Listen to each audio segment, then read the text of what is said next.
Fried chicken. To some, it's a comfort food that evokes precious childhood memories, and to others, it's a timeless representation of American culture. As I've gotten older, I've given up many junk foods, but fried chicken is one guilty pleasure I just can't let go. There's something magical about it, the contrasting textures, the combination of juicy chicken with crispy breading, along with its spice, salt, and fat that make for such a satisfying meal any time of the year. Fried chicken is loved around the world, and these days there are more varieties than ever before. There's classic southern bone-in buttermilk fried chicken, pub-style buffalo wings that are slathered in hot sauce, diner chicken and waffles drenched in maple syrup, boneless Japanese karaage coated in potato starch, citrus marinated fried chicken from Latin America, Nashville hot chicken that's served with pickles, Taiwanese popcorn chicken doused in five spice, and my personal favorite, the sticky, sweet, ultra crunchy Korean fried chicken. Beyond flavors and textures, fried chicken comes in many forms like tenders, nuggets, bone-in, wings, wraps, and sandwiches. Kentucky Fried Chicken was once widely considered to be the golden standard, the best fried chicken one could get. While I grew up on KFC and its family buckets and biscuits, KFC these days is far from the golden standard that it once was. It's nothing like the KFC from my childhood. The mashed potatoes taste like glue, the chicken is greasy, it's dry, it's expensive, and even when it's served at its best, KFC doesn't come close to the quality of other establishments like Popeyes, Chick-fil-A, Jollibee, Raising Cane's, and more. There are a variety of places nowadays to get your fried chicken fix, and Kentucky Fried Chicken is an afterthought. As fried chicken has evolved, consumer tastes have also changed. Nowadays, I prefer to pay more for less, for a product that's fresher, smaller in quantity but higher in quality, and more unique like soy garlic or honey glazed Korean fried chicken. KFC has dominated fried chicken around the world with legacy and scale, but its relevance and popularity in America has been declining for years. As the kernel has weakened, longtime rivals in Popeyes and Chick-fil-A have all laid claims to the chicken throne. Even the world's second largest investment bank, Goldman Sachs, sees this rare opportunity to upset the established order and take a piece of a booming multi-billion-dollar food category that's growing faster than burgers and fries. In 2020, Goldman Sachs acquired Zaxby's for $2 billion with the ambitions of taking the southern chain nationwide and soon international. On the other side of the world, the eastern siege has begun. Jollibee and Bonchon, who have both dominated East Asia for decades, have now shifted their focus to the West, eager to carve out a slice of the kernel's market share for themselves. The popular narrative amongst Americans is that KFC's drop in quality over the years is the result of ruthless cost-cutting measures from out-of-touch executives looking to juice earnings per share and who wouldn't know good fried chicken if it hit them in the face. When you look at KFC in America, it's outdated, run down, cheap, and uncreative with a really boring menu. But when you look at KFC around the world, in South America, Europe, Asia, Africa, and the Middle East, KFC is a star brand that's known for its quality chicken, great service, and unique offerings. So how is it that the same company can be so great internationally and so poor in its home market? In this episode, we'll cover the fried chicken wars, the strategy and missteps that have brought KFC in America to where it is today, and how legacy and brand power can be just as much as a curse as it is a blessing in the world of business. Chicken is the world's most popular protein. As chicken consumption per capita continues to break records and coming fresh off the chicken sandwich mania, companies and investors believe that there's still room for growth. 2 decades ago, people would have told you that a quarter pounder and a Whopper would be the best burger that you could get. Fast forward today and you have Five Guys and Shake Shack who have both elevated the lowly burger from a cheap bite into a high-end premium, with each of these new brands grossing nearly $1 billion in sales every year. While Shake Shack and Five Guys are not at the scale of the Golden Arches, having 2 thriving billion-dollar businesses is still a significant milestone in a mature market that many historically believed had no room for competition. The evolution of burgers and the success of new entrants is a parallel that feeds the ambitions of restaurateurs and fast food companies who both believe that the same developments will play out with fried chicken. Restaurants are a notoriously hard business. In a typical full-service restaurant, food costs are roughly 30 to 35% of sales, labor costs are 30 to 40%, and overhead, which is rent and advertising and utilities, clocks in at about 20 to 30%. With such heavy cost structures, it's no surprise that the average restaurant profit margin hovers at 3 to 5%. Like all restaurants, fried chicken shops face the universal challenges of saturation and acquisition. But modern fried chicken shops have some natural operational advantages compared to most restaurants with lower labor costs, food costs, and overhead. Fried chicken is a takeout business, so consumers are looking to grab and go with no expectations of ambiance. As a result, fried chicken shops have gotten smaller and more bare bones over the years, with floor plans that have little to no dine-in areas for consumers. In contrast, dining space is critical for almost every other type of restaurant, as their business is a function of how many customers they can seat and how fast they can turn over tables. Modern fried chicken shops can get away with a few tables or sometimes nothing at all, just a counter for people to order, pick up, and leave. As a place for people to stop at but not stay at, fried chicken businesses can save on overhead, fit into smaller spaces for cheaper rent, and are less dependent on location and foot traffic for business. Food costs are a function of ingredients and menu diversity. The bigger the menu, the greater the variety of dishes to choose from, the wider range of price points a restaurant can offer, and the better chance a customer will find something that they like. But on the flip side, the more items on a menu, the more ingredients that must be sourced, and the higher the food costs. Fried chicken shops in comparison generally have very simple, concise, easy to understand, and predictable one-page menus. Beyond the chicken itself, fried chicken shops will typically offer low-cost, high-margin fried sides like French fries or pre-made sides like mac and cheese to round out their menu. They'll sometimes have a few salad or dessert options for balance. Modern fried chicken shops lean on their sauces and marinades for differentiation. And the core ingredients that make up 90% of the menu for fried chicken shops all around the world, chicken, flour, potatoes, and oil, are all cheap, widely available, and stable in supply. While fried chicken shops can use just about every part of a chicken with little waste, restaurants who serve beef or pork generally can only use ground forms or premium cuts like ribs, chops, or ribeye. Since the customer interaction is so limited, fried chicken shops don't need a proper front of house and wait staff and servers. Some shops these days are so operationally lean that the person frying the chicken can be the same person who takes the order from the customer. For the back of the house, most shops fry in batches in advance of customer orders. And since nearly everything on the menu is fried, cooks just need to be trained on how to fry something. When it comes to cooking, fried chicken shops just need fryers, ovens, and warmers. In contrast, restaurants need ranges, flat tops, fryers, ovens, warmers, microwaves, steamers, salamanders, boilers, along with a space to operate such equipment. While the modern fried chicken shop has evolved to become smaller and leaner while offering better quality over the years, KFC has struggled to adapt. To set the stage, KFC is owned by Yum! Brands, who also owns Pizza Hut, Taco Bell, and the Habit Burger Grill in its portfolio. In portfolio companies, investment is never evenly distributed across all brands. Just like in a family with multiple kids, in every portfolio there's always a golden child, a brand that executives have the most hope for and consequently gets the most attention, prioritization, and investment. On the flip side, there are neglected brands who chug along with really minimal investment and attention. KFC for decades has been that golden child. In the past 10 years, KFC has made over double the amount of sales of Taco Bell and Pizza Hut combined. KFC made over $30 billion in 2021 and single-handedly contributes over 50% of Yum! Brands' annual revenue. In calls and presentations, KFC is always featured or mentioned first. Knowing this, it would be unfair to attribute KFC's regression in America over the years as the result of underinvestment or a lack of care. On paper, KFC looks like a solid business. When we look at all the traditional metrics that a fast food chain would be evaluated by, KFC, by that definition, is successful. System sales, which are the dollar value of food and beverages sold at all KFCs in the United States and around the world with the exception of China, has increased year over year. KFC global system sales has grown 36% in 9 years, from $23 billion in 2013 to $31 billion in 2022. Just like McDonald's and other fast food corporations, KFC has moved away from being an operator and franchisor to becoming just a pure franchisor.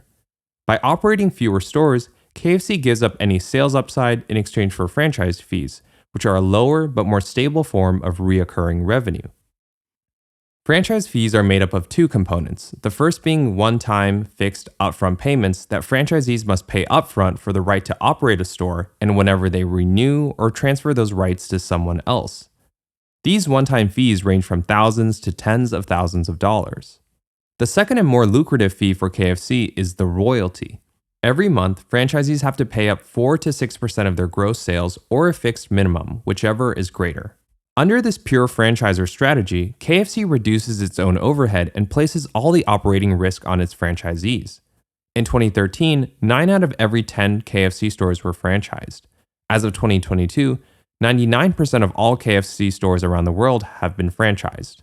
When nearly 10 out of every 10 customers are being served by a local operator, that means the customer experience and food quality of the KFC brand is almost entirely in the hands of its franchisees. If we put ourselves in the Colonel's shoes as the franchisor, while we can sit back and count our cash safely every month in our ivory tower, we have to maintain our relationships with our franchisees and maintain consumer demand so we can keep the royalties flowing in. The more stores we open, the more franchisees we get, and the more fees we can collect. The franchisor strategy is a volume play that works at scale, and it certainly helps that KFC is the second largest restaurant chain in the world and the global fried chicken leader with over 25,000 restaurants in 145 countries. While KFC provides guidelines, sets the menu, runs the advertisements, and supplies everything from equipment, food, and packaging, down to the furniture, cleaning supplies, utensils, and napkins, it's ultimately up to the franchisee on how they want to operate and execute. Franchisees can set their own prices, staff as many people or as few as they want, and establish their own hours of operation for each location. The relationship between a franchisor and its franchisees is always a testy one of power and control. Both sides need trust and support from each other in order to thrive.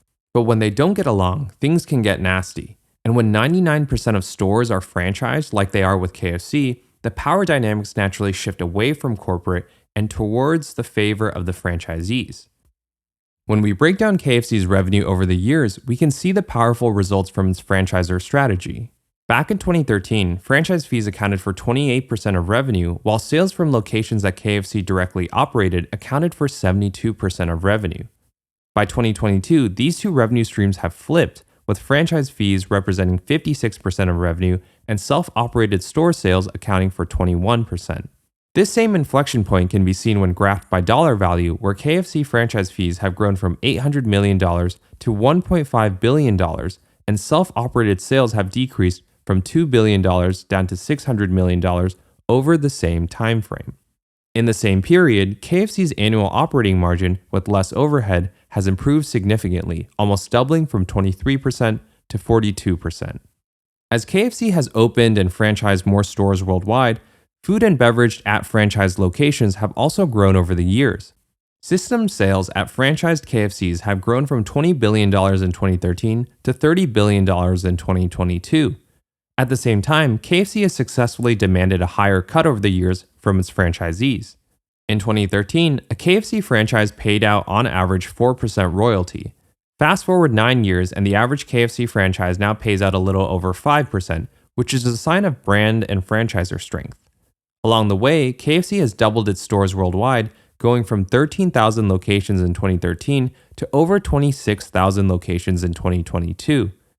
Same-store sales, which is a measure of if and how many customers are coming back to the restaurants every year, has also remained steady, averaging at 2% every year both before and during COVID. Cannibalization, saturation, and retention don't seem to be issues for the world's largest fried chicken shop. Yet the fundamental issue with most business analysis is that it's always historical, meaning only after something has obviously happened do all the numbers, graphs, rationale, commentary, and case studies get made. Despite KFC's aforementioned success, there are signs that if we dig deep enough, that this is a company that is playing its last cards.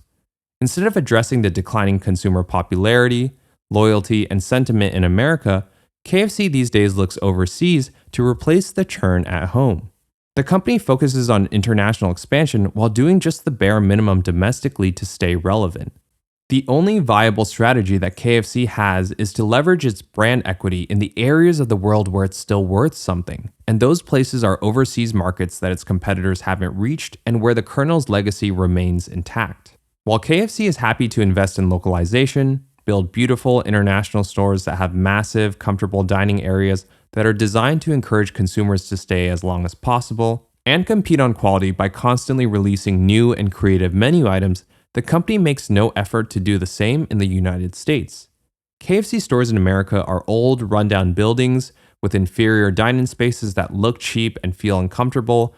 The menu is just as stale as ever before, and the food quality is getting worse. KFC is a tale of two businesses, a star chain with great food and service around the world, and yet is an inconsistent, unpopular, dying brand in America.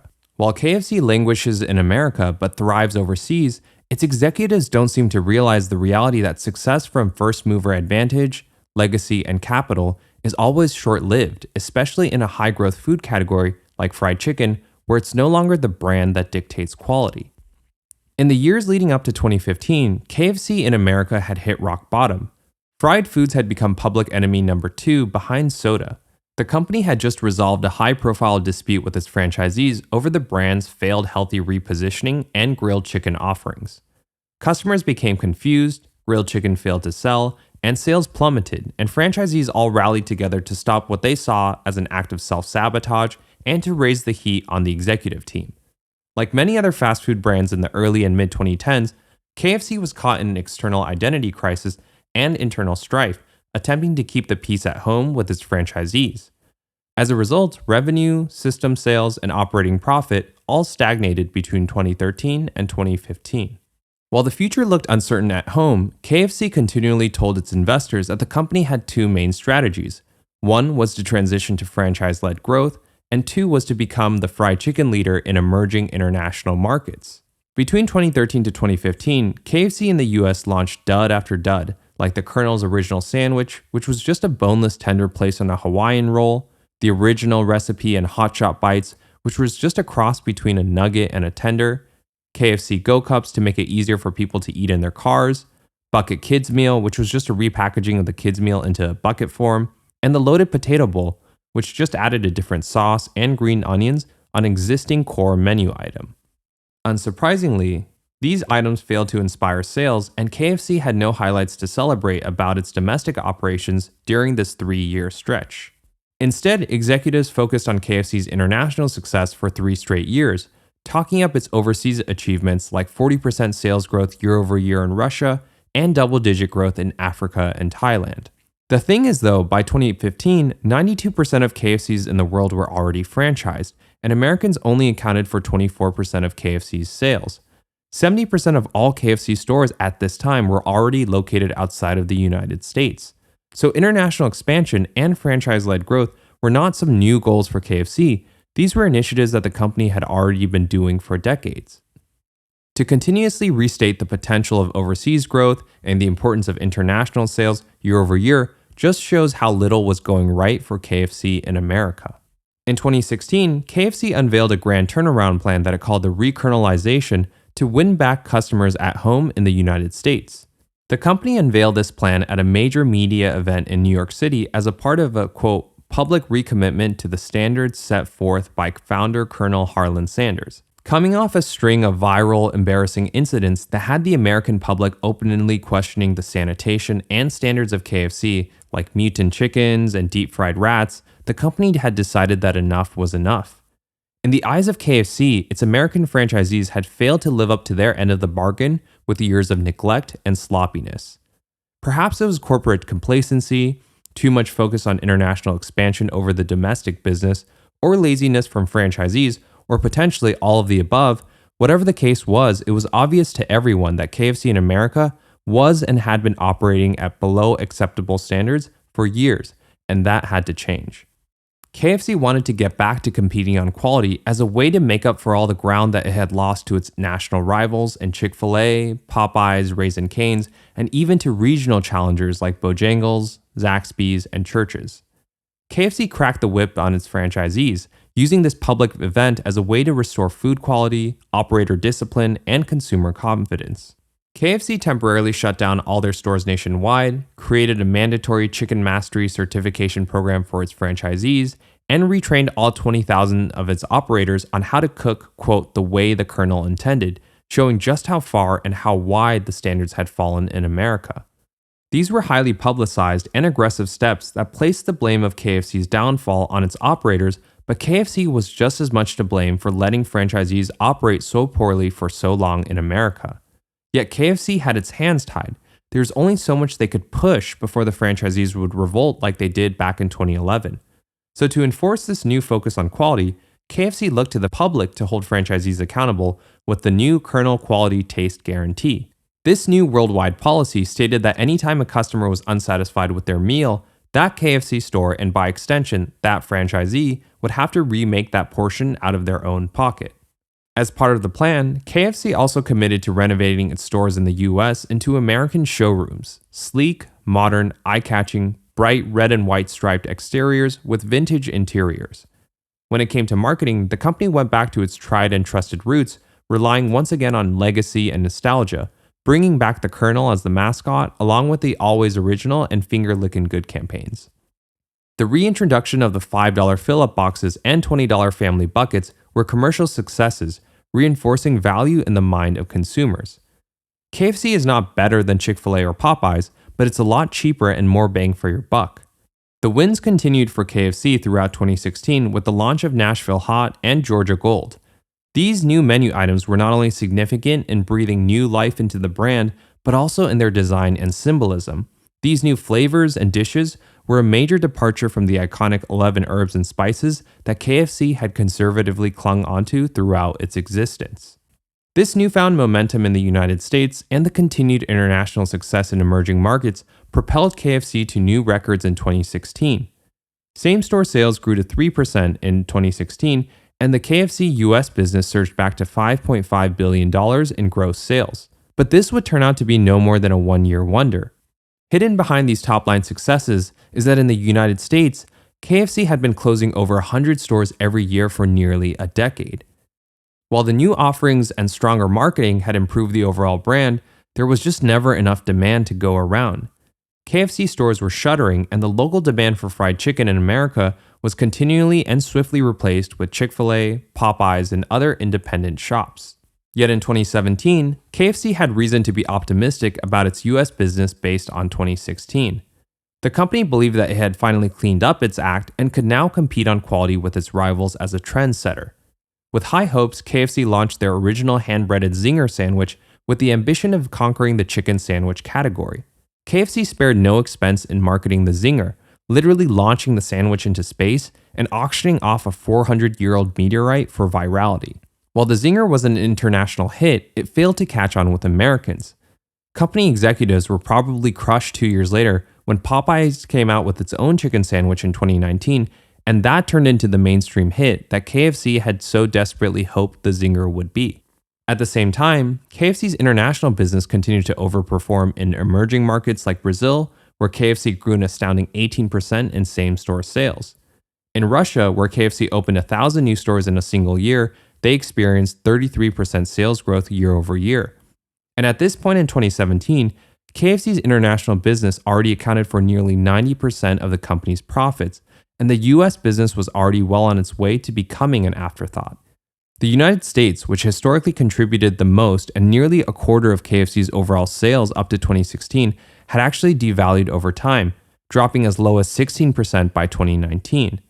Sales from KFCs in the US have steadily declined from $5.6 billion in 2014 to as low as $4.4 billion by 2018, long before COVID. The problems of KFC's US business are continually masked and overshadowed by KFC's international success, which skews not only the company's top line, but also the bottom line and the traditional metrics that we covered earlier. Yet KFC's leaders to this day proudly proclaim mission accomplished and that the KFC turnaround in the United States is a complete success. Predictably, the executives who came up with the re-colonelization plan in 2016 have used its success to leapfrog up the corporate ladder. One is now the CEO of Chili's, and the other became the CEO of Carl's Jr. before moving into tech. Sometime between 2017 and 2019, KFC executives must have gone over these same numbers and arrived at an obvious decision to cut losses and quietly deprioritize the US business. While KFC continued to try its hand at menu innovation for Americans with the pickle fried chicken, the crispy Colonel sandwich, Smoky Mountain barbecue, chicken and waffles, mac and cheese bowls, and Cinnabon biscuits, this tactic feels similar to Taco Bell's playbook, who regularly releases limited time offerings with very small quantities as a way to build up hype, but more importantly, to juice demand and energize sales for stores on a regular basis. In contrast, the products that KFC introduces for its international customers are regularly celebrated for their commercial success and become a core part of the menu. In Japan, it's the peri peri chicken. In Australia, it's the popcorn chicken slab, or the Crunch Double Down and Rapstar Lunchbox in Africa. When KFC executives talk about the US business these days, quality is not mentioned anywhere, and there's only one strategy: value. Add more options into the $5 fill-up and $20 family meals. Introduce an a la carte menu where consumers can now mix and match 2 sides for $6. Throw in an add-on where Americans can get 12 tenders for just $10 more on a $20 family meal. Blasting advertisements constantly on social media, reminding people how cheap KFC is. Releasing gimmicky marketing stunts, each more outlandish and crazy than the last, for virality and clicks, but have nothing to do with the product or brand. The goal for KFC in the United States nowadays is to offer consumers, in the words of the CEO, quote, a truly incredible value with enough food to feed a family for multiple meals. KFC is a powerful demonstration of how legacy and brand power is a double-edged sword that is as much a curse as it is a blessing in the world of business. It's KFC's legacy that has fueled the company's international success and appeal in emerging markets, where the Colonel is the first taste of American fried chicken that those people get. With its first mover advantage and war chest, KFC is able to reach customers in markets today that its competitors simply can't, and to win those customers through first impression, even if KFC's rivals have a much better product. What KFC is betting on these days is that when Popeyes or Fil-A eventually scale to those markets one day, that hopefully by then, consumers will have become too accustomed for KFC's to prefer anyone else's fried chicken. KFC knows that its legacy and brand power in America is on its last legs, and any attempt to wrestle back domestic market share from its rivals would be futile, especially when customers know that KFC cannot compete on quality. The pure franchisor play that has fueled so much of KFC's expansion domestically and internationally, has also fueled their profits and dominance in prior decades, is now a hindrance to the Colonel's evolution. Rather than downsizing the stores to become more efficient like modern fried chicken shops, KFC is stuck with its franchisees and can only remodel its existing properties in place to make them grander but not leaner. Its new modern concepts only apply to new constructions and not existing stores. Rather than experimenting with sauces, marinades, and batters to match the changing consumer tastes, KFC is forced to constrain its creativity and preserve its legacy by keeping to the iconic 11 herbs and spices as its core flavor, which Americans these days have simply become tired of.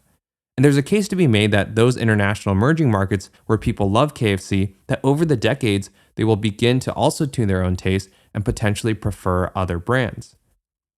In business, one expects companies to dominate their backyard first, viciously defend it from new competitors and entrants, and then chip away at international markets over time. It's rare to find a company like KFC who relies so heavily on international expansion to replenish a shrinking domestic market share.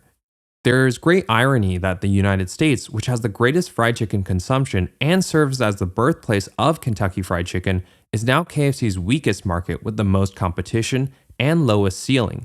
As an American who grew up pigging out on buckets of KFC, it's sad to see the Colonel regress to a discount volume brand.